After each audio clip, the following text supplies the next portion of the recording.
Wonder Woman!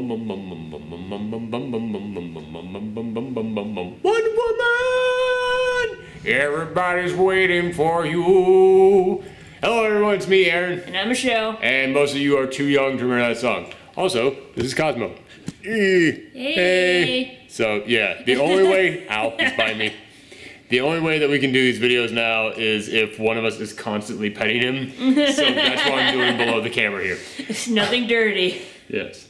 But yes, this is our post-Geekout reaction for Wonder Woman. Now, for anybody who has not seen one of these shows before, why do I keep doing that? This is the second time we tried to do this, and I always kept saying, for anybody who's not seen one of these shows before, Wonder Woman is, no. For anybody who's not seen one of these shows before, the post-Geekout reaction is not a review. I do have a review of this coming up later this weekend, so if you want to see that, make sure you come back for it.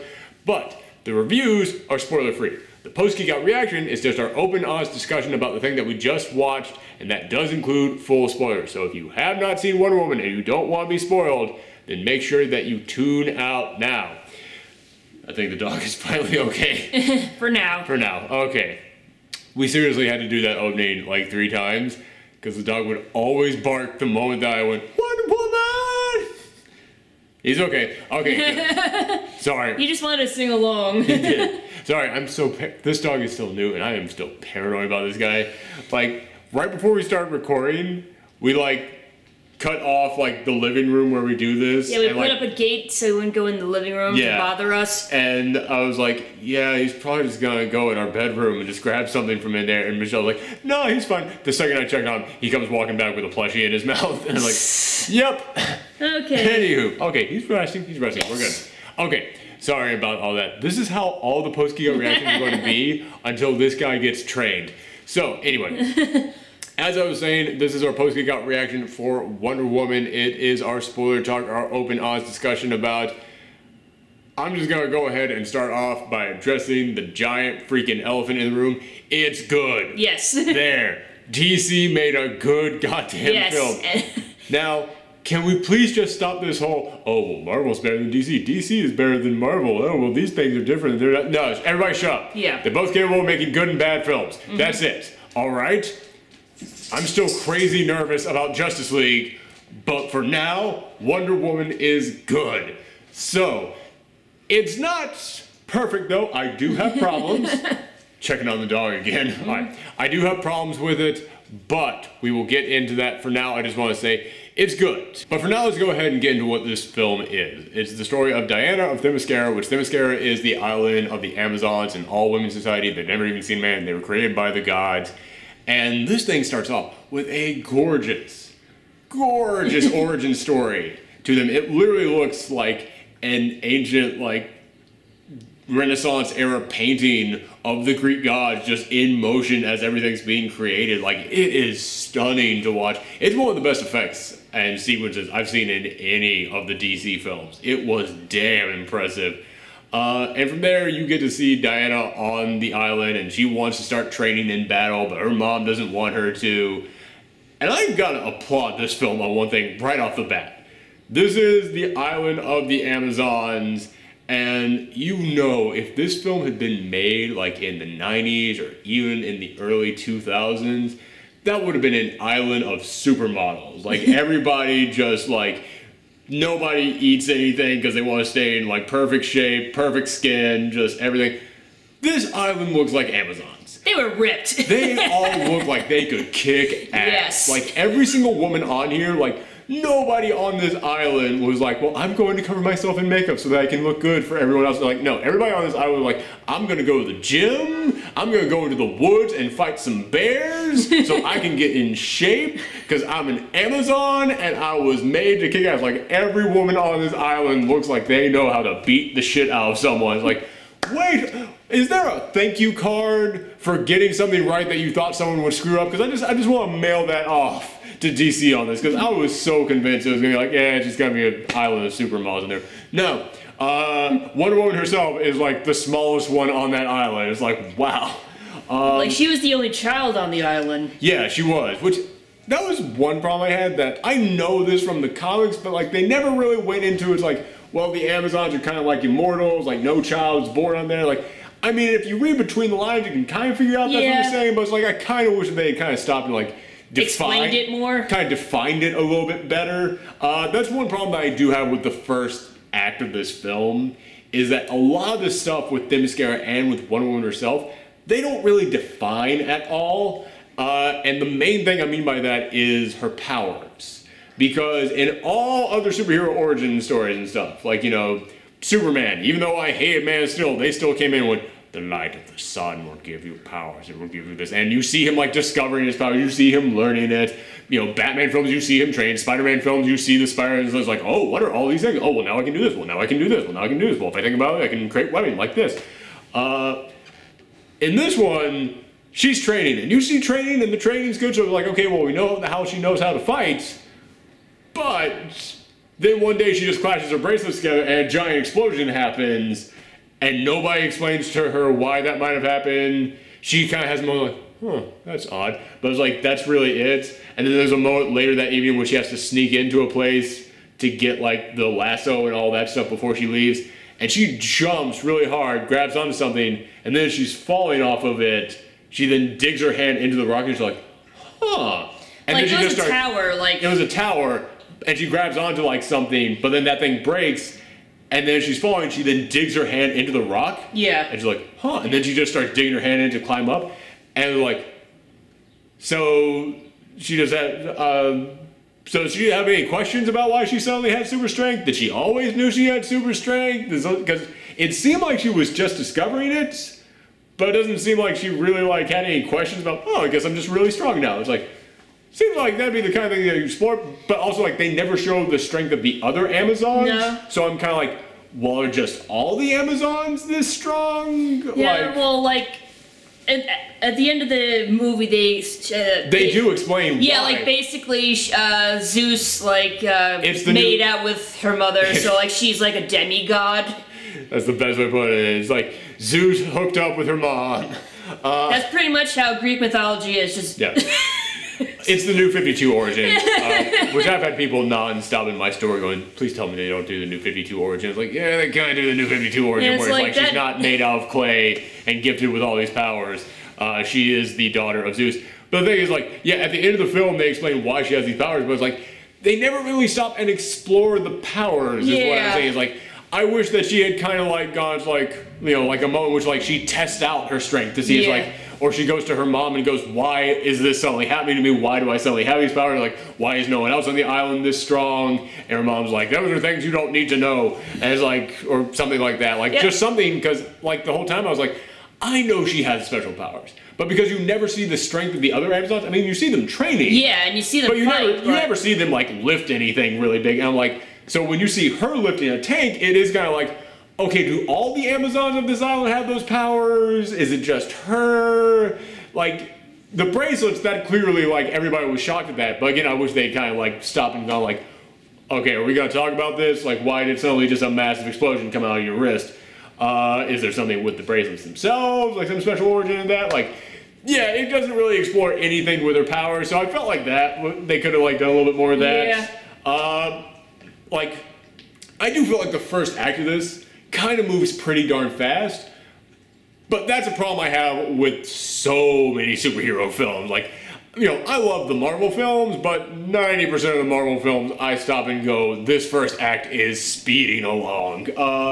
So yeah, that's just a thing that a lot of superhero films I think do. I think they just want to go, nobody cares about the origin. They just want to see you get into battle. So yeah, I think that's a little bit fast. But what we did get on the island, I love. Yeah. In fact, I'll be honest with you. I was nervous about this film when it started. I know it's getting amazing reviews. I know everybody's loving it. But I was like, oh God, please don't let me be that one asshole who hates it. Especially since I've built up such a reputation on this channel of hating the DC films. Yeah, when it starts off in the gray, bland-looking modern day. It starts off in, you know, the same world that we get for, like, Batman v Superman and all that. In fact, you even see, like, a Wayne Tech car come driving up. And, like, I don't know, I just seen the Wayne logo up there. I'm like, oh God, it's making me think back to Batman vs Superman. And then you've got her and her, but then it goes into, like, her secret lab, where she's got all the artifacts. And I was like, that's pretty dope. Well, like, That's she the was thing. Working at, like, Museum. yeah, the But- Louvre in France. But where- it's very clear she has, like, her own secret room in there for, like, all the stuff she's been collecting. It's like, that lets me know she's been up to some cool stuff these past couple years. But I was still nervous because it just kept making me think of Batman vs Superman. But the moment that it flashed back to Themyscira, I just went, oh my god, colors! Holy crap! Yes, finally! Jesus, was that so hard? And when she eventually leaves and goes to Man's World, it goes to really dark, really gray, but it works. That's the entire freaking point. Yes. Like, especially like London during World War I, like everyone. It's smog. Yeah, smog and like lots of concrete and it's steel, also meant to be like a metaphor dirty. for how like corrupt Man's World is compared to Themyscira. So it's like, yeah, okay, I'm fine with everything being this bland color if it matches what it's supposed to be.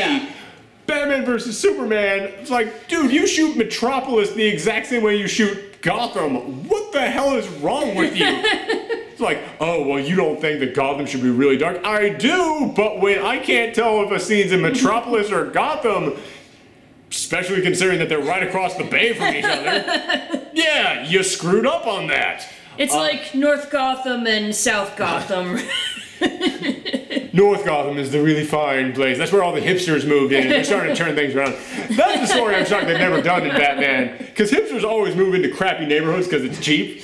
I'm really amazed they've never made the story where it's like hipsters move into a part of Gotham and try and like clean it up. Just a bunch of like indie coffee shops spring up, and the Riddler is like, oh, actually, this is a far better career choice for me.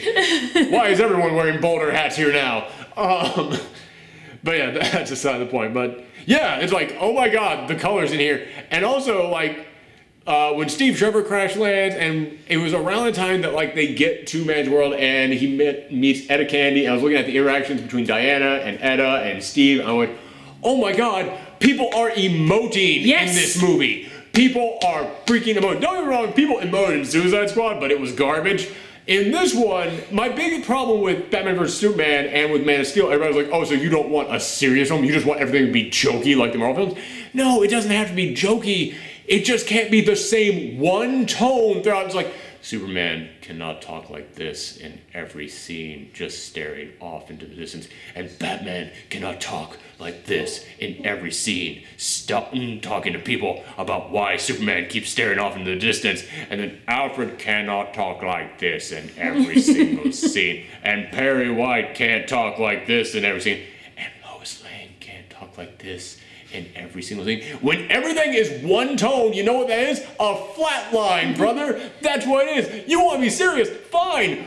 But act. Freaking act. In this one, oh my god, Steve Trevor has emotions. Oh my god, Diana has emotions. And it's not just emotions, they have personalities. Personalities. Yes. God damn, do they have personalities. I love that. I love it's like they each have their own moment to shine. Yeah. I will say, I think Steve, I like Steve in this, I do. Yeah, but I felt like he was like the flattest character. Oh, I wasn't gonna say that. I felt like, then again, I don't really know who the flattest character was. I don't know. I think everybody was pretty. I mean, it's like. My only problem with him is that he treated, God, our dog is destroying his dish bowl in the back. I think he's hungry. Let's feed him. Alright, well, we're gonna feed him. Hold on. Alright, folks, sorry about that. I had to take care of the doggo. Well, I guess when I meant like Steve is the flattest character, I felt like he's the straight man, basically. Well, he's meant to be that, yeah. Yeah, exactly. But my thing is that, you know, I thought that Diana was pretty charming in, like, the wonder that she was expressing towards the New World, like when she was like going up to the baby that she just saw, I was like, oh man, like that was really cute. Or like, you know, her trying to figure out how to go through the revolving doors, like, that was fun. But I felt like Steve sometimes treated her way too much like a child. Like when she was like, I have to go and do this, and like, no, it's okay, it's all, like he was just trying to constantly calm her down. Like I felt like I wish he had kind of talked to her a little bit more like an adult at times. Well, you know, women weren't exactly treated with the most respect back then. Okay, so you're saying that's more like just his mentality. Yeah, I think so, because like. All right, I can see that. Yeah, it's like. But yeah, just still kind of going in order. After Steve arrived, I thought it was kind of weird that like the army then immediately showed up. I was like, hey, it kind of worked, because then you had to get into the whole thing like, okay, is Steve on their side? Like, do the Amazons trust Steve now? Because he shows up at the same time as these guys who start attacking, and he's wearing the same uniform as them. So it's like, okay, I guess that works. But that battle there on the beach, that and like the battle in like the middle of this film are two of the best action sequences I've seen in a superhero film. I thought they were damn impressive. And the dog is eating the tripod. No. But Yeah, I thought that those were insanely impressive, and it does a lot of the, like, slow down, speed up stuff that you see in a lot of these films, Yeah. which a person was talking to me and they said, like, yeah, I don't really like when they do that. I was like, yeah, I get tired of it too, but I think it's done really well here. Yeah, like they don't overdo it. They don't overdo Yeah. it. Occasionally throughout this film, there'll be like a shot like spinning around or something. Yeah. And I kind of got a little bit nauseous at that. Like there's like for every like 9 good shots in here, there'll be like one shot that I'm like, ugh. And Yeah, like there's a weird shot where she was like racing off, and for some reason the camera was just sideways, so the trees Yeah. take up this. I got real nauseous at just that So, one yeah, that shot. was for a some weird. reason. And it's like direction to go. I wouldn't be pointing it out for like one shot, but it's like it is every now and again they'll just be like, that shot didn't pan out quite well. Yeah, but it's like I can say this is a lot better than the Transformers fights. Well, yeah, you can tell what's happening. Yeah, exactly. But I mean, like, I wouldn't be pointing it out because it was like it's like 1 out of every 10 shots is like that. So it's like it's just enough for you to kind of go, oh, that's nice. Yeah.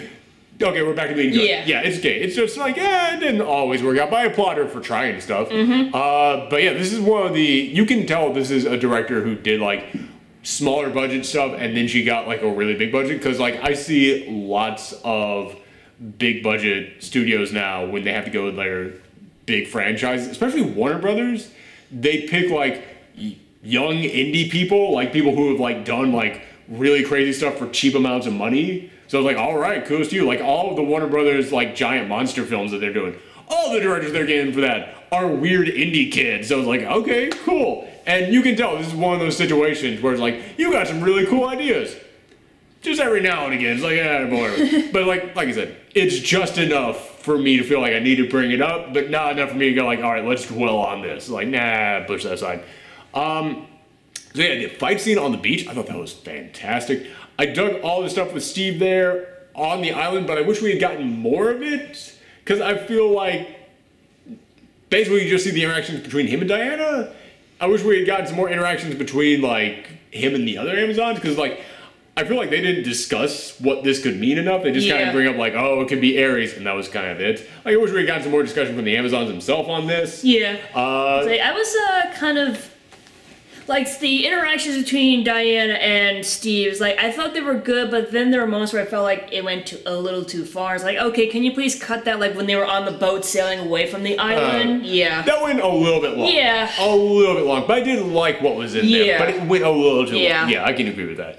But yeah, like when they get to London, Anna was great, and man, the actress who plays her, she is so good, and like I never recognize her in stuff, and mostly in this one it's because she got like this bright orange wig on. But like yeah, she's the girl from Shaun of the Dead, not the one that Shaun was dating, but the one who was dating the guy with the glasses, the one who was like the weird artsy actress friend. But also she was on Marin for several years as his agent, and I love the show Marin. But she does an amazing job with that, like, not a ditz, but somebody who's competent, but still kind of acts almost in like a ditzy manner of like, okay, everyone, we're going to go about it like this. And like, yeah, perky. Perky, yes, perky, but also like a little bit aloof, but not like I said, not a ditz, but like somewhat aloof. Like doesn't quite like when somebody brings like quirky kind of. No, I'd still stick with aloof. Like when Diana brings out the sword and she's just kind of, oh, okay then. So this is what's happening. Like she's just kind of like, okay, go along with this, whatever, cool, fine. That's her attitude. Like okay, well we're gonna have fun with this. But yeah, I love that actress. She's great. And yeah, seriously did not recognize her from any of the trailers.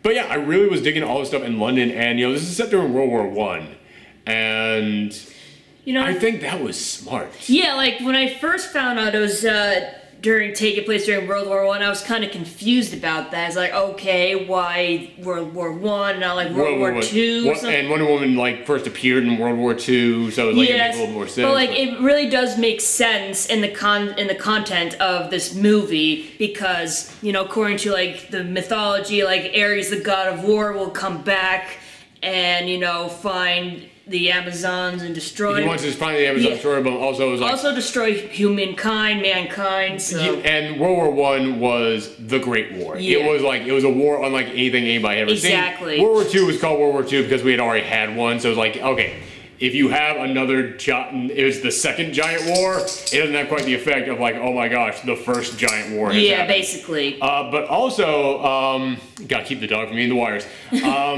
But good boy, sit. But also, somebody pointed this out that I hadn't even thought about this, but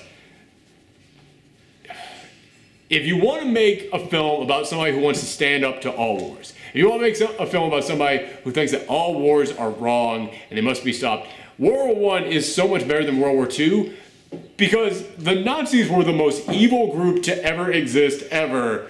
Even a pacifist would be like, okay, yeah, but no, screw the Nazis. All right, it's like, I am completely going to stand aside and not be part of any kind of conflicts unless it involves Nazis. Nazis are that evil that I will step up.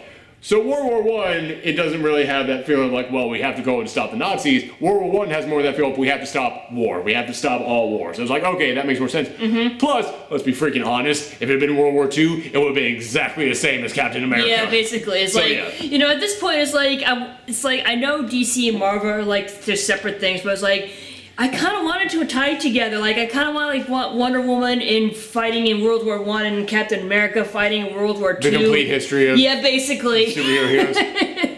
But yeah, so I think that was a smart move making it World War I. And also, listen, men were really sexist in World War II, and I'm not saying like women have it easy at any time in history. They don't even have it easy today.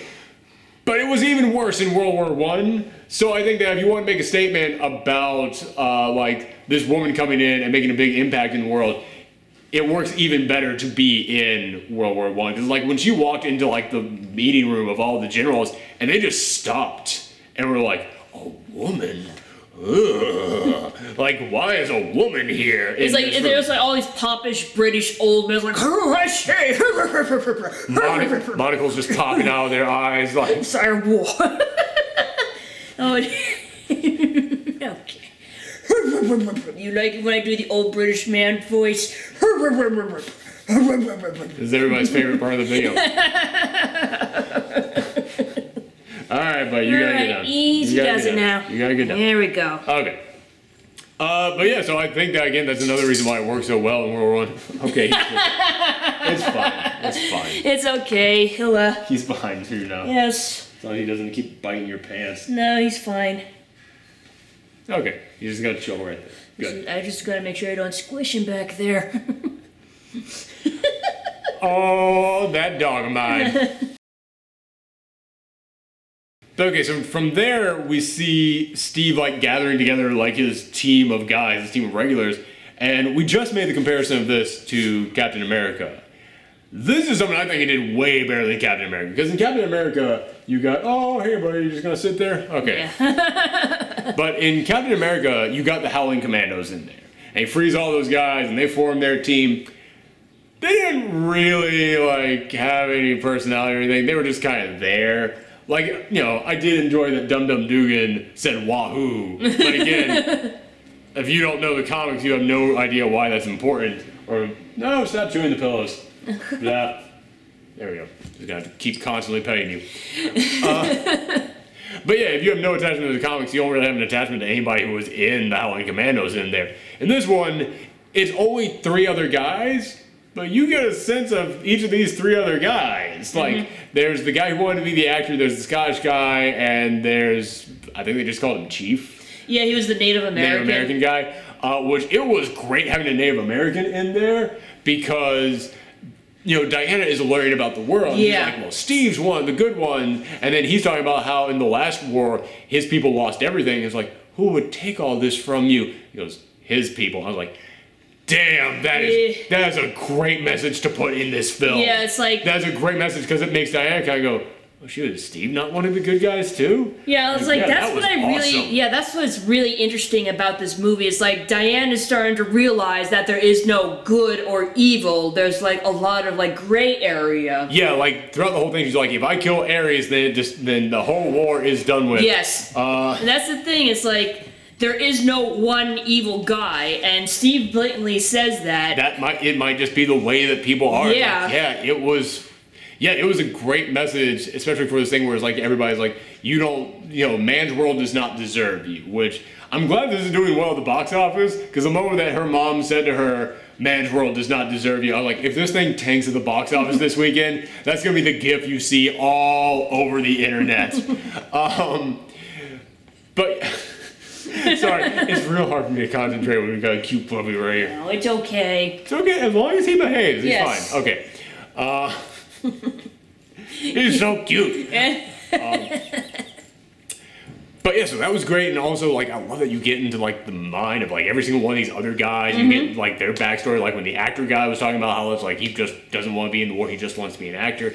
It's like, the Scotsman, he's supposed to be, like, a great marksman, but it's like... He can't bring himself. Yeah, I think he has, like, a PTSD, He post-traumatic definitely stress. does, yeah. Like, he like, wakes up, like, freaking out about stuff in the middle of the night. Although, I kind of have one problem with the Scotsman, because, they talk about him being this great marksman, but then when it comes to his time to shoot, he can't do it. But as soon as it got to that moment where it's like he can't do it, I was like, okay, that's gonna come back.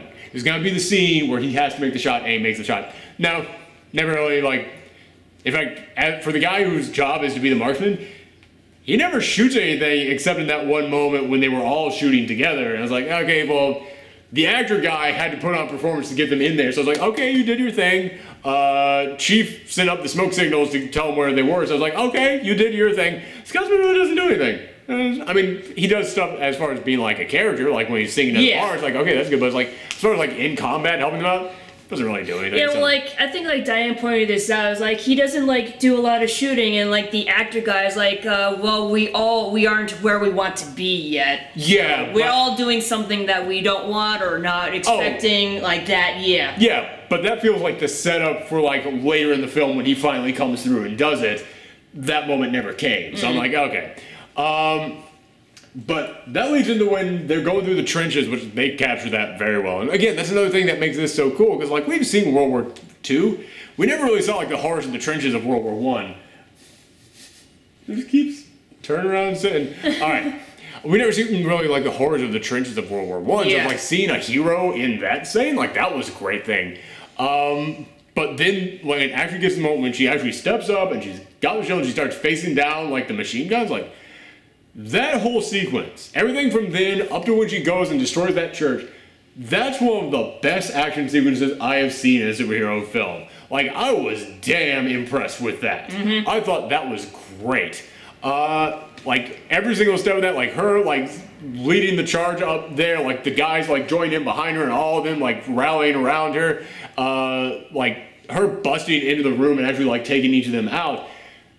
I gotta admit, I haven't been a fan of the Wonder Woman theme that they created for this cinematic universe. Like, when it popped up in Batman vs Superman, I was like, it's not bad, but it's jarring because we've had this like super uber dramatic music. Cosmo. No. We've had this super uber dramatic music throughout this entire film, and then all of a sudden just I was like, where did this come from? Cosmo, stop it. Come on, buddy, come on. Behave. Yeah, we've had this super dramatic music throughout this entire film, and then it just gets into her theme. I was like, that just feels totally out of place. Or it's like in the trailers for this, you see it's like, okay, World War I, very dramatic, all this, the dark grays and all that stuff. But then, again, at the end of every single trailer, I was like, I don't think Cosmo likes that song. He liked the other one, he liked the original Wonder Woman's theme. He did. But yeah, I just wasn't really digging the song. I didn't even think it was bad. I just didn't think it fit for any of the things they were trying to put it in. And this one, when she actually like busted into that room and it's time for her to take these guys on, it played perfectly alongside that. Like, I think it matched up wonderfully with that, which maybe it was the director. Maybe it was the director going, I know I've got this song and this song is going to play then. Let me match the action to it. But like, it moved perfectly with that. I thought it worked great in that. So, yeah, okay. I am now way more sold on that song than I was before. And the way that they brought back the whole shield thing from the beginning, that was done so well. I love that. When they just go out there and grab it and go, shield! and she has to run and jump on. Yeah. I thought that worked so well. And also, I love that, like, even though she's the superpower one, even though she's the total badass of the group, they're still, you see these other guys working out there. Exactly, like... It is, like, it's a war. It's a team effort. And it's like, it makes you like these guys. Because, like, okay, you cheer for her because she's the hero. You cheer for them because they could get killed at any minute now. And they're still going out there doing this. So, like, man, who knows? Way to go. That was awesome. It's like, another thing I, like, want to point out is, like, Diane's, like, feelings towards war. Like, you know, when she was little, she wanted to, like, go out and fight. Oh, yeah. And she was, like, excited about, like, you know, going out and, like, fighting for what's right. But then she realizes just how traumatizing war is and how horrible it is. It's like, there's, like, one scene where, like, she was, like, trying to, like, go with the soldiers and everything, and she points out, why are there no women? And Steve goes, oh, women don't fight. And then I thought she was like gonna go on a rant about how sexist that is, but then she sees all the soldiers coming back wounded and scarred, and she realizes women should not fight, men should not fight, nobody should be fighting. It makes her, because she grew up thinking that battle was this big, heroic, impressive thing. Yeah, exactly. And then she sees the horrors of it, and like, this is not a positive thing. Yeah. So yeah, I thought that was done very well too. Yeah, I think, and another thing I liked is that, like, she has a soft spot for, like, children, because she was a child herself. Yeah. So she knows. She's never seen any other children. Yeah, exactly. This is gonna be a problem if he gets used to this. He's not gonna be bothering us. No, I mean, like, him refusing to get off the couch. But anyway, so yeah, the whole second act I thought was great. I've heard so many critics, though, come in saying, in the last act it kind of falls apart. I don't think it falls apart in the last act. Maybe in the last 10 minutes, though. Like, them going to the party, okay, that's cool, that works. Her, you know, having to deal with, like, oh, Steve is like, you know, Steve won't let me just murder this guy. Yeah. Which, I don't know. That to me is like when I was talking about how he kind of talked to her like she was a child. Like, that to me is kind of an example of what I'm talking about. Because, like, I kind of wish that instead of going like, because when he's talking to her like that, it's like, yeah, you're talking to her like that about her murdering someone. It feels like that's not the time to go, no, listen, no, just don't do it. It's like, you need to sit down to her and go, this is why you cannot just murder someone right out in the open. Like, you need to explain that to her. Like, I would have been happier seeing, like, him just explain, this is how this works, and her understands, like, okay, so we gotta be sneaky? Alright, fine, I will wait for my moment then to do this. Like, so show, like, kind of her being more of a strategist as well. Like, actually thinking about this rather than just, I'll go in and murder the guy and that will solve everything. It's like, have him explain, like, if you do this out in the open, it will have ramifications. Even if you're telling the truth and this all works out, it still will cause other problems by doing this. Like, we gotta make sure that we do this. Like, I would rather have seen him actually explain this and her actually, like, kind of think about this. You guys sit there, be okay? Okay, good. Alright. It's like, but yeah, Diane is like definitely like the straightforward kind of person. She wants to like just cut to the chase. She wants to like get to the source of the problem and fix it right away. Well, also because she doesn't understand. Yeah, exactly. She doesn't. Which I wish that someone had tried to explain better to her how it works in man's world. Yeah. Rather than him just being like, no, okay, we're just not gonna do that. Okay, no, well, we gotta go here first. Okay, but no, it's like. Yeah, but then it's like she like comes across like these people like in Belgium, like their town has been like captured, and she's like, oh, we have to go save them, and Steve was like, no, we gotta go to the front line. Which, yeah. That's an example of when it worked for her to be that. Yeah, exactly. I feel like Wonder Woman should be what Superman ought to be. Like, basically, you know, always trying to do the right thing. Yeah. Yeah, well, I mean, yeah, they are very similar in that way. So yeah, that was a great example of when, like, her, no, we have to just stand up. We can't, like, go through, like, all the paperwork. We can't just go this way, that way. We have to actually, like, sometimes just stand up and save people. Like, that was a great example of when that worked. Right. When that was done right. But yeah, like, it was just kind of the dinner party how she was just like, I'm just gonna go in there and murder the guy. It's like, nah, Steve needed to come in and explain. It's like, if you murder someone in cold blood right out in the open, problems will happen. Although we have yet to talk about this, we gotta bring this up. The general guy who she kept saying was Ares the whole time, and Dr. Poison, this film, yeah, there's jokes and everything, and there is a sense of humor to it, but it's like, it is going along more with that, like, serious, real-world take that the DC films are trying to do. Those two were cartoon characters. Yeah. They did not match this at all. The Journal looked like M. Bison. Yes! Yes! The day that I killed your mother was a Tuesday. Maybe, oh god, I can kind of see that. My psycho power knows no limits. Our dog is not like M. Bison, he just freaked out at that. No. Sorry. Good, he's a bad guy. Yes. But yeah, and she was just so, like, Dr. Poison, like, I dig the thing they did with her face. Like, I thought that was a good, like, old, like, way of doing surgical makeup stuff to, like, try and cover her scars. Like, okay, that's really cool. But, like, aside from that, yeah, again, she's just a cartoon character. She is an absolute cartoon. Like, the moment when they, like, released the gas, which, first off, nobody in there knows she just dropped a grenade until it started spraying gas. Like, that was just weird. And then he threw the one mask in there. I'm like, that's really cool because they're going to fight over the mask when it doesn't mean anything. That's really cool. But it's like, she gets outside, and the script says, why did you give him the gas mask? It doesn't, it'll have no effect. Yes, but they don't know that. That could have been a cool thing if, like, you have him, like, walking away, and then she just goes, why did you give him the mask? It'll have no effect. And he goes, yes, but they don't know that. There's something kind of more so, but instead they're outside the door. Why did you give him the mask? It will have no effect. Yes, but they don't know that. Yeah, they actually like do the evil laugh, like, what movie are you from? Because it's not this one.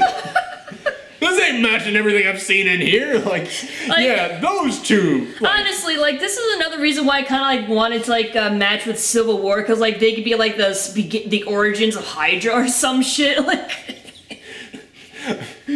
Yeah, here's the thing. Red Skull was cartoonish in Captain America, but that thing was meant to feel like one of those 1940s, like, today in the war. Yeah, exactly. Like, it was meant to be one of those weird war dramas where the villain was big in cartoons. This is meant to be way more of, like, a real-world look at the horrors of World War I. Yeah. And then when you get those guys in there, like, you don't, nah, brother, nah. And then he's got just some weird gas thing that he inhales that makes him strong. It's like, where the hell, what is this about? Because she just instantly had that. And, like, also there's problems like, I can't figure this out without my notebook. Oh, crinkled up page of paper. I got it now. I was like, what? Like, yeah, I enjoyed so much about this film. Those two stunk on toast. I'm sorry. I did not like them at all. Although, let's get into, like, the third act of this thing. I thought seeing Steve and his team try and break in, I thought that was pretty cool, like seeing, like, the odds stacked against them.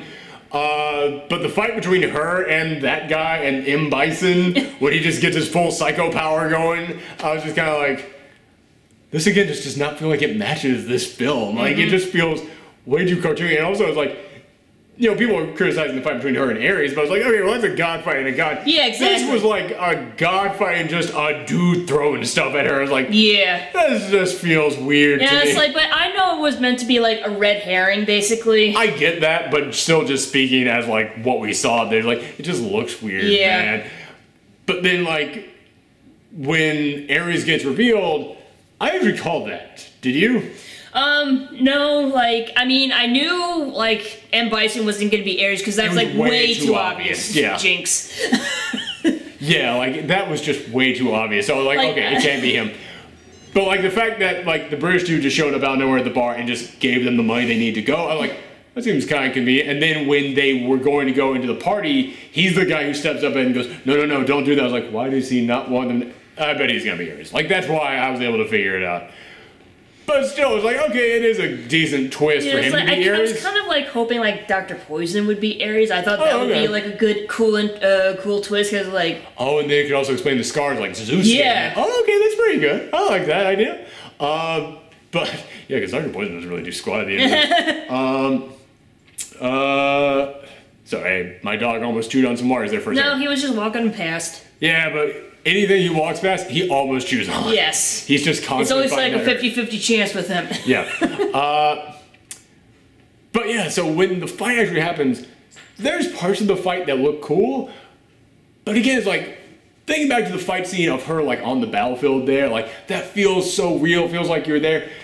Everything turns into a giant green screen there with the Ares fight. And, like, don't get me wrong, fight with Ares, you should be going for broke. And there is some cool stuff there, like when she throws the box at him and he just breaks open and it's all the landmines and he throws it back. And I was like, that's kind of cool. Plus, he's fighting with weapons of war, so it's like, okay, that's pretty dope. But it's like, again, it just doesn't match the rest of this film. Yeah, it feels like there are two different fights going on. It's like, you know, Diana and Ares, and then, like, the guys trying to prevent the plane full of gas bombing. And I was pretty cool with that. Yeah. And especially Steve going up and leaving her the watch. I started, like, getting a little bit choked up there. Like, that was dramatic. That, I was like, dude, Steve, you came through. Which, by the way, if your name is Steve and you're a comic book film based during a war, don't get on a plane. I do have to kind of say, it's like, I know that I shouldn't be drawing that comparison, but it's like, it's a world war. You got a guy named Steve, gets on a plane, and I know that they were not, I'm not coming in here going, oh, you ripped this off. I'm just like, man, that's real similar, man. That's real similar. But I do love that they were actually willing to kill him off, which, I mean, it was set during World War I, so I did have that thought, but it's like, well, you can't have him survive. There are no World War I survivors left. They're all gone. So he can't pop up in Wonder Woman 2 as a really old guy. Like, if there's any time in which you could kill a guy off, it would be in this film. So I'm kind of impressed and glad that they did it. So kudos to them on that. But yeah, then you still just have the giant, massive special effects blowout between her and Ares. And like, I would have far preferred if, like, that had been the big thing. They have to stop this plane from going off. That's the big crisis. And then he does be revealed to be Ares. And he just got, but instead of him going like, oh yes, I've been manipulating you the whole time, he just goes, I've merely been overseeing it. I have done nothing. This is mankind himself. And then she goes, you're lying, and ties the lasso around him. He goes, telling the truth. And then she just kind of, then has, and like, it's more of an emotional battle of like, I could go in there and save the day. I could go in there and stop this poison. But is mankind worth it? And then you see like her team like going out there and sacrificing themselves and doing all this. And then she goes, mankind is worth it. Man's world is worth protecting. And then she goes like, has more of like a speech with Ares about why she will never bow down to him and work alongside him. And then she goes off and saves the day against all of them. Like, more of an emotional thing, because I think that would have matched the tone of this, rather than the gigantic like Magneto level blowout there at the end. Like, again, not that it was bad, it just didn't match the rest of this film. Yeah, I guess, but like, you know, when Steve sacrificed himself, like, I kind of feel like that was like when Diana like had her moment of realization, like... Yeah, but what I'm saying is, you still could have done that without her then having to go and fight the giant god guy. Because it's like, yeah, it just didn't really fit, like... I guess, but it's like, at the same time... It's a god you're fighting. I kind of feel like it has to be flashy in a way. I guess, yeah. It's one of those weird things where it's like, you can't set up Ares throughout this entire film and not do something with it there. But I would have preferred, like, if it had been her, like, fighting the army out there, like, fighting to keep all this poison from going off in the planes or something like that. And, like, that had been the big thing. Or, like, Dr. Poison is, like, you know, do something with her rather than having her just cower there at the end. Because yeah, it just felt so weird to have the massive god show up at the end of a film that had been like, not show up, but just show up for the giant blows everything up battle.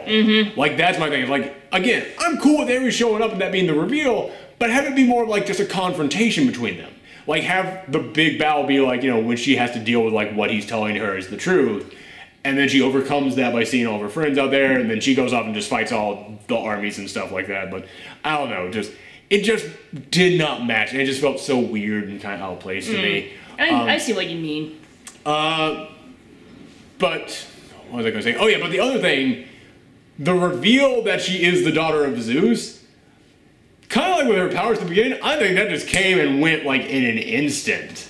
Like, they didn't really delve into like why that's a big thing, or like why like that could be like a big emotional thing for her. Well, it's like, I don't know, it's like when she was like sailing off the island, like the queen was like, one of the other Amazons told the queen, is like, you still didn't tell her, and it's like the sooner she finds the truth, the sooner Ares will find her, or something like that. I'm not, yeah, in the beginning they do, but that's not her doing it. When she actually learns the truth about it, it's kind of like, yeah, she's kind of shocked, But I mean, again, it then just goes right into the big battle, and it goes into mankind's not worth it, join me, and all this stuff. It's like, Yeah, so, like... okay, well, it's like, in the comics when it gets revealed, it is like a big thing of like, okay, well, why do you hide this from me? What does this mean for me now? Like, where's all this? In this, it gets revealed, and I'm like, I don't even know why in this universe that would really be a thing to make her go, oh, my entire existence has been a lie. It's kind of like, oh, shoot. So I guess Zeus is my dad now. Damn. Like, I don't get why in this story it would be a huge, giant, crushing thing, and part of it is because they kind of go through it real quickly there at the end. Because they gotta get into the big battle after. Yeah, I feel like they didn't have the time to explain everything because there was a war going on, basically. I kind of felt like that, but... Well, I mean, like I said, I would have preferred, like, you know, you can't, I mean, it's a movie. You can write however much time you need to explain something. Like, I got into this argument recently with someone at my job. Man, my allergies just kicked in nonstop. Oh. So I'm about to start crying here in a second. I got into this argument with someone at work in which I was like, yeah, I didn't care for Alien Covenant because I didn't care about any of the characters. They didn't really delve into any of them. I didn't get to know anything about them. They didn't have any personality. And then they go, well, you know, it's a 2-hour-long film. Like 8 characters, you can't delve into all of them. And I was like, what are you fucking... Yes, you can! Every other film in history has done it. What is this? Like, don't come in here and tell me, like, well, we had to get onto the planet that quickly, so we didn't have time to talk about these people. Like, take 5 more minutes off your time on the planet, add it to them on the ship talking to each other. Bam, problem solved. You can shift this stuff around. It's called editing. But yeah, it's like, so that's kind of how it is. Like, yeah, you can absolutely take the time to delve into that because, like I said, you don't have to have her beating up Ares at the end of this thing.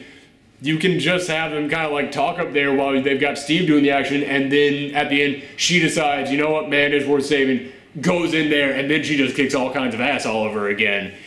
And then, like, that was another thing. She just destroys Ares at the end of this film. I was like, that is another thing that kind of bothered me about this. They say that Ares killed every god out there except for Zeus. And then Ares pops up and reveals, I'm still alive. Then she kills him off. And I'm like, the gods are one of the coolest things about Wonder Woman. And like her relationship with them.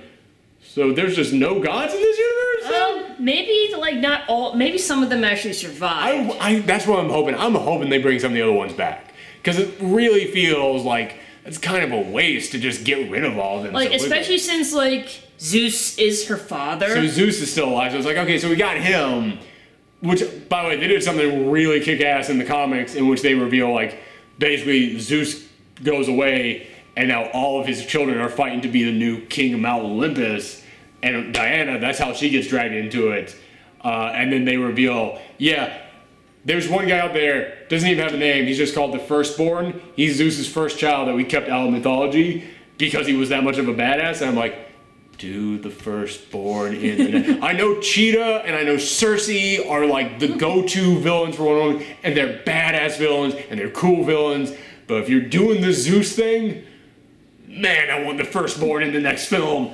But yeah, you could actually shoot.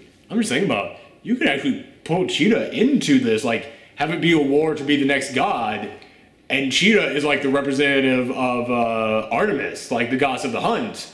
So you could bring her into this, have the Firstborn pop up, bring Donna Troy into it, create Donna Troy as like a representative of another god. Oh man, I'm sorry, I'm pitching like all kinds of crazy ideas for this. You're gonna be the director for Wonder Woman 2. No, I will not. They will not hire someone who looks like me to direct Wonder Woman 2. Especially when I have nothing on my resume. I have a couple of student films, but they sucked. But yeah, so I do feel like the end of it kind of like I'm not even gonna come in here and say bad. Just, you know, it's like, I think Act 1 is a B, Act 2 is an A, Act 3, C. Like, I'm kind of like, so it averages out to be like a B plus for me. But, you know, I can totally see people giving this an A, even an A plus. I can see people giving this. I can also see people going down like a C on. If you go below a C, I don't understand you. I cannot get with you on that. But it's like, yeah, I'm gonna have solid like B plus, 8 out of 10. I don't know. What about you? I guess I like give it like more of an A or an A minus. Like the ending didn't like bother me as much as it bothered you. Also, I was looking over at you throughout this entire film. Like, you had a big old grin on your face throughout this entire film. It's like, and there were like we saw an early showing of it, and early showings are always going to be pretty empty. So it wasn't a huge crowd we saw it with. Also, we saw it at the Cinépolis, which if you have a Cinépolis in your town, they are awesome. I love the Cinépolis theaters. But we saw it at Cinépolis, and they were showing it in like 5 different theaters. So there was one starting every half hour. So we got a pretty small crowd in ours. But I was looking around, I was like, it's pretty much like 50-50 men and women in here. The women were like holding back applause at the end. Like, because like it gets to that moment when she's looking out at all Paris, and she's like making her speech, and you hear like one person like trying like, can I start now? I want to start applauding now. Are they done talking? I want to start. And it's like, then she jumps up in the air and you hear like, still not even breaking in, but like, can't hold it in. But it's coming from like 2 different spots. Yeah. It wasn't even the same person.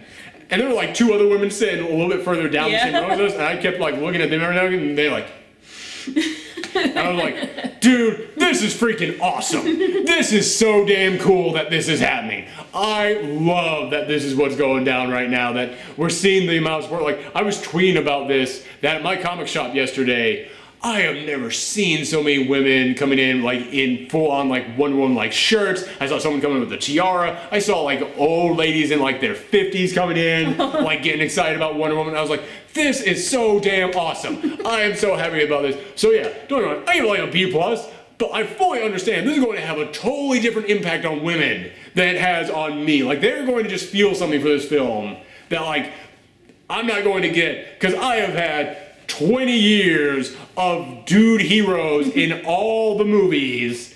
Like, this is going to be a huge moment, and I'm so glad. I was like, dude, if you like don't agree with like criticisms I have because this meant something so special to you, I totally understand. You can come in here and tell me this is a flawless film that's better than any of the Marvel films that you've ever seen. I am gonna say crap, because you earned this. You have this coming. You get this film. Enjoy. Yes, I am just so glad that DC finally made a good superhero movie, and it has and it was a the woman. One, yes, and the it was one the with one, the woman. It was the one they had to get right. Yes. You can fuck up Batman all you want. Do you know how many Batman things we have out there? You could fuck up Batman for 10 years straight. There'd still be more good Batman than bad Batman out there. You can screw up Superman. I hate when you do that, because there's so many people out there who do not understand Superman and don't get what makes him special and don't get the point of him.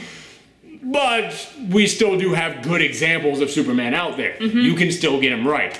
Wonder Woman, I was asking people on Twitter, what do you want to see me do about Wonder Woman this week? Like, what kind of a video do you want me to make? I was suggesting top 10 villains, because that's always a fun thing to do, talk about villains. And someone suggested, how about top 10 actresses who have played Wonder Woman? And I replied back, brother, I hate breaking this to you. There aren't 10 actresses who have played Wonder Woman. There's 2 live action, and then at best I could think of 7 voiceover actresses. And I had to dig deep for that 7th one. Like, yeah, it is atrocious to me that she is one of the 3 most recognizable superheroes in the world. One of the 3 most recognizable ones, the #1 most recognizable female hero. And like, we've had Linda Carter and this. This is it. And I will say this, I gotta be honest with you, I don't know how you feel about it, but I'm still not entirely sold on Gal Gadot. I know so many people out there who are like, oh, her charisma is what makes this film work. Half the time I agree with them. Half the time I was like, she is darn good. And it's like, anytime when she was like being wondrous and amazed at everything, I was like, that's really good, you're doing it really great. But when she had to get real serious, I was kind of, I'm not really buying it that much, but I don't know, maybe that's just me. I thought she was good. Okay, yeah. So, yeah, again, maybe that's just me. I mean, I've seen worse actresses. Hell, Superman in this cinematic universe is way worse than her in this film. So, yeah, it's like, she's not even the worst of the Trinity that we got in here. She still averages out to being all right for me. I'm just not 100% won over on her. But, yeah, it's... So, like, this is one of those things where it's like, you had to get this right. Right. Not only is this the first film she's ever had, and she's one of the most she's, like I said, one of the 3 most recognizable heroes in the entire world. You had to get right for that, but also, it's the only time that we have ever had a female superhero solo film where it was a female superhero. Not a sidekick or a supporting hero who they just decided to give one. Because I know people are going to go, well, what about the Supergirl film from the 80s? What about the Catwoman film? What about the Elektra film? First off, all those are fucking garbage. Secondly, they're all supporting characters. Like, I know you want to come in here and go, well, Supergirl isn't this. Yes, I'm sorry. Yeah. Superman trumps her. I'm sorry. Her show is great-ish. But the actress who's playing her is great. She's doing a darn fine job. Like, however, even in that show, she's just like, yeah, I'm trying to live up to the expectations of my older cousin. It's like, yeah, man, Superman kind of trumps that. Catwoman doesn't really work without Batman in there. Elektra, you needed the Daredevil film to set her up, and nobody was even asking for her side story thing. It's like, Wonder Woman does not rely on Wonder Man. It's Wonder Woman. This is the solo female superhero film, the first one we've ever gotten that doesn't rely on another existing male character. It had to be done right. They did it right. Yes. They did it. Way to go. Freaking awesome. Another thing, like, one thing I wanted to point out that I didn't, like, I'm glad Wonder Woman didn't have to, like, use a gun. Because, like... She has done that in the comics. So, I know, but, like, in the movie, like... I know, but for anybody out there who's like, why would she use that? She's never done that. I just wanted to come in here and go, she has done it in the comics. No, but it's like... Like, Steve was worried that she would have a disadvantage because the soldiers would have guns, but she realized... But it was like, she proved to him that she doesn't need guns or anything. She just needs a sword and, like, her shield, and, like, she has, like, really great reflexes and strength. Well, also the lasso. Yeah, also the lasso. That's the thing. I've always kind of hated Wonder Woman with the sword and shield. I get it, because she was raised by Amazons, and that's their weapon. I get that, I understand. But to me, Wonder Woman is all about the bracelets that block things. Yep. And the lasso, because Wonder Woman is more of a pacifist. Wonder Woman is more of the, I will make sure that you just don't fight. Right. Not the, I will murder you if you try and fight. The, I will restrain you. Right. Always try and restrain peacefully if you can. That is like kind of her way of fighting. That's kind of what she told her mom when she was little, and to compromise for battle. It's like, I won't even use a sword, I'll use a shield or something like that. So it's like, although I will say, the lasso throughout 90% of this film looked really damn cool, I thought. There's one during that middle fight sequence that I said is one of the best fight sequences I've seen in an action film, in which it was clearly being CGI. Yeah, it was a little bit cartoony at times. There was one moment where it was really bad. Like, you could actually see it, like, disappearing outside of her hand. And I was like, nah. So, but that's just, like I said, 90% of this film, really good. 10% every now and again, ooh, no. And so, like, that's kind of how it was. 90% of that fight scene was damn impressive. Then when she starts moving the lasso around, I was like, that is totally not there. Like, you can see it moving out of her hand at points. Like, you know, like, but considering how great the effects were for the island and everything. The rest of this is pretty damn good. Yeah, exactly. Like I said, the problems I have with stuff are just enough, aside from, like, the major stuff, like the villains and stuff. The problem with, like, shots or scenes, there's just enough there that I feel like I need to stop and mention it, but not enough I need to dwell on it. Yeah. But yeah, so let us know in the comments down below what you thought about it. Also, if you happen to go to one of those Alamo Draft House all-women screens, let us know how that was. Yes, I wanted to go to that, but they were all sold out. Yeah, it's kind of a weird thing, the all-women screens, because, like, in the age of, like, the internet and Kickstarter and YouTube and Patreon and all that, I've kind of gotten used to the idea that if you want to support something, you need to spend money on it, and I think the all-women screens are awesome, but I'm not allowed to spend money on it. So like, I want to do something to show my support for this, but the only way I can do that is by shutting the fuck up and stepping back and not doing anything. I guess I can just tell all the trolls who, like, contact me on Twitter about how angry they were about it to shut up, but that's all I can do. I had one guy contact me and go, how can you be in favor of this? It's literally illegal to do an all-women screen. I was like, what Lionel Hutz brand attorney are you going to? Mr. Simpson, don't you worry. I saw Matlock in a bar last night. The sound wasn't on, but I think I got the gist of it. Like, this is some magic bean salesman you're going to, not an attorney who's giving you advice on this. No, it's freaking not to do an all-women screen.